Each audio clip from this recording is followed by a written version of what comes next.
जो कार्मिक कर रहे थे महिला सशक्तिकरण व आजीविका संवर्धन पर कार्य, वे आज हैं खुद की आजीविका के लिए सड़कों पर। सरकार के द्वारा लगातार स्वयं सहायता समूह के माध्यम से किए जा रहे कार्य को अपनी उपलब्धि के तौर पर बताया जा रहा है, लेकिन इन स्वयं सहायता समूह का गठन करने वाले एवं सशक्तिकरण करने वाले कार्मिक आज स्वयं ही आजीविका संकट को लेकर आजीविका भवन रायपुर में विगत कई दिनों से अपनी मांगों को लेकर बैठे हैं। इन कार्मिकों की शासन व प्रशासन द्वारा कोई सुध नहीं ली जा रही है। राज्य के विभिन्न विकास खंडों, जिलों, राज्य स्तर से आए कार्मिक लगातार अपनी आजीविका के लिए लिखित आश्वासन की मांग कर रहे हैं, लेकिन अभी तक शासन प्रशासन द्वारा कोई भी लिखित आदेश जारी नहीं किया गया है। आपको बता दें कि वर्तमान समय में उत्तराखंड राज्य ग्रामीण आजीविका मिशन में कार्यरत कार्मिकों की अपनी आजीविका संकट में आ पहुंची है। सरकार के द्वारा उत्तराखंड राज्य ग्रामीण आजीविका मिशन के कार्यों के संपादन करने के लिए नियुक्ति आउटसोर्स एजेंसी का अनुबंध समाप्त होने के कारण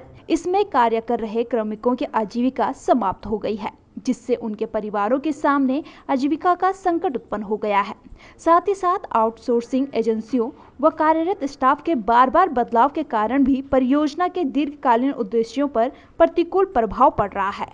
पहले तो मैं मीडिया को धन्यवाद देना चाहूँगा कि जो मीडिया ने हमारी बात सुनी, और मीडिया के माध्यम से हम ये कहना चाहते हैं कि जो राष्ट्रीय ग्रामीण आजीविका मिशन है, जो NRLM उत्तराखंड में जो काम कर रहा है, जो 13 जनपद के 95 विकास खंडों में स्वयं सहायता समूह के महिलाओं के लिए स्वरोजगार के लिए काम कर रहा है। तो इसमें हम जितने भी कर्मचारी क्लस्टर लेवल, ब्लॉक लेवल और डिस्ट्रिक्ट लेवल और स्टेट लेवल, जो 488 या 500 के करीबन जो हम लोग काम कर रहे थे, वो 31 दिसंबर 2021 से जो हमारी UNDP एक आउटसोर्सिंग एजेंसी थी, उसके तहत उनका अनुबंध सरकार की तरफ से ख़त्म कर दिया है। तो ऑटोमेटिकली जो हम स्टाफ है, हमारा भी अनुबंध क्या हो गया है, समाप्त हो गया है। तो प्रेस वार्ता इस माध्यम से रखी थी कि हम इस संबंध में सरकार से विगत 26 दिसंबर से अपनी मांगों को रख रहे हैं। आजीविका भवन नालापानी तपोवन रोड पे हम माननीय मुख्यमंत्री जी से भी मिल चुके हैं, ग्राम विकास मंत्री जी से भी मिल चुके हैं, हम सचिव महोदय से भी मिल चुके हैं। हम सरकार से ये कह रहे हैं कि जब हमारा अनुबंध 31 दिसंबर को ख़त्म हो गया है, तो जो बिड की प्रोसेस थी, ये जो न्यू एजेंसी हायर करनी थी, उसकी प्रोसेस 2 महीने पहले जब आपने किया था, तो वो फाइनलाइज क्यों नहीं हो पा रहा है? क्यों उस प्रोसेस में इतना टाइम लग जा रहा है कि आज आप बताओ 5 तारीख हो गई, 5 दिन डिले हो गया है। तो इससे सीधा सीधा असर जो हमारे ब्लॉक स्तर पे जो महिलाएं हमसे जुड़ी हैं, जो आजीविका का काम कर रहे हैं, डायरेक्ट उन पे भी प्रभाव पड़ रहा है। तो मीडिया के माध्यम से हम अपनी बात सरकार तक रख रहे हैं। ऑलरेडी हम सरकार से और प्रशासन से इस संबंध में 10 दिन से लगातार फॉलोअप करके बात कर रहे हैं, लेकिन हमें आश्वासन यही दिया जा रहा है कि आज एजेंसी फाइनल हो जाएगी, कल एजेंसी फाइनल हो जाएगी, लेकिन आज 9 दिन हो गए, अभी तक कोई भी एजेंसी फाइनल नहीं हुई है, जिससे हम सब कर्मचारी, जितने 500 कर्मचारी हैं, हम में मतलब एक आक्रोश की स्थिति पैदा हो चुकी है कि हम किस प्रकार से आगे, जो हमारे पीछे 3 लाख महिलाएं जुड़ी हैं, वो कैसे उनके साथ मतलब उस स्वरोजगार को आगे बढ़ाएंगे। हमारी सिंपल 3 मांगे हैं। मैं 3 मांगे ये कहूँ कि हम ये कह रहे हैं सरकार से, जिस प्रकार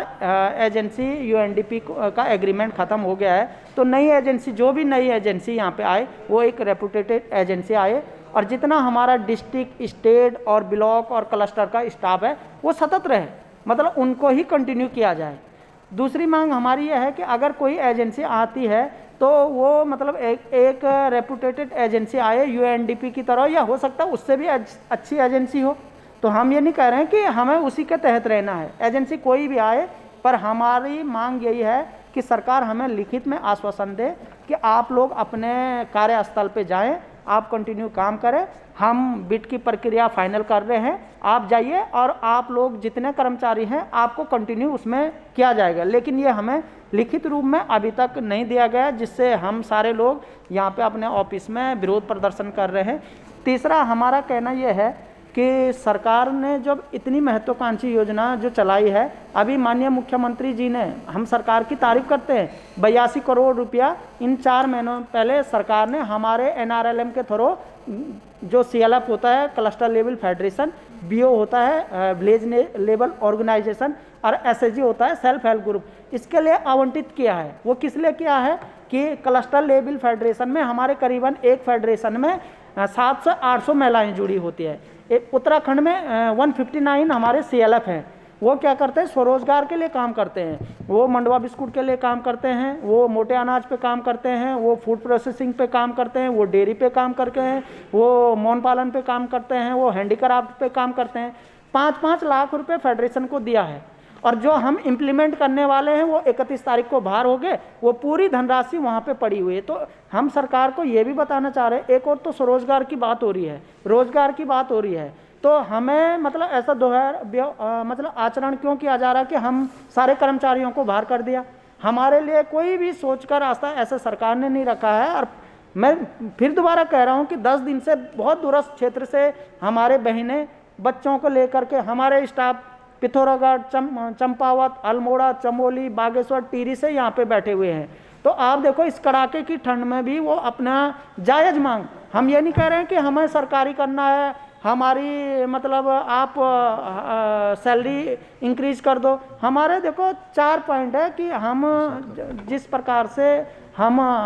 पहले थे वैसे हमें कंटिन्यू किया जाए, और जो भी एजेंसी आए, रेपुटेड एजेंसी आए, और हम जैसे हमारे स्टाफ थे वो सारे एक एजेंसी के तहत आए। वर्तमान में 4 एजेंसी यहाँ पे काम कर रही थी, लेकिन अब नई जो बिट निकलती है, हम चाहते हैं कि सारे जो हमारे स्टाफ है एक एजेंसी के नीचे आए। इसलिए हम मीडिया के माध्यम से सरकार को ये संदेश देना चाहते हैं। अगर सरकार फिर भी हमारी आज तक या कल तक नहीं मानते हैं, क्योंकि आचार संहिता लगने वाली है, तो इसके बाद हमें एक कड़ा कदम उठाना पड़ेगा, और सारे लोग जो हमारे साथ हैं, हम उसके माध्यम से सरकार को ये संदेश देना चाहते हैं, जिस प्रकार हमें बेरोजगार किया जा रहा है और स्वरोजगार के लिए मतलब जो 10 दिन से ये हमारा काम प्रभावित हुआ है, तो आप इसमें खुद सोच सकते हैं कि किस प्रकार की ये संभावनाएं बन रही है।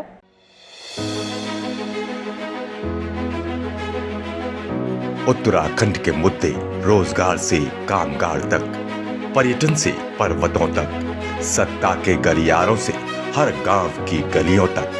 कर्णधारों की कलम से आम आदमी के हितों तक। और भी होगा बहुत कुछ देवभूमि से जुड़ा, देवभूमि के बारे में, देवभूमि के वासियों के साथ, सिर्फ न्यूज स्टूडियो उत्तराखंड पर, खबर उत्तराखंड की।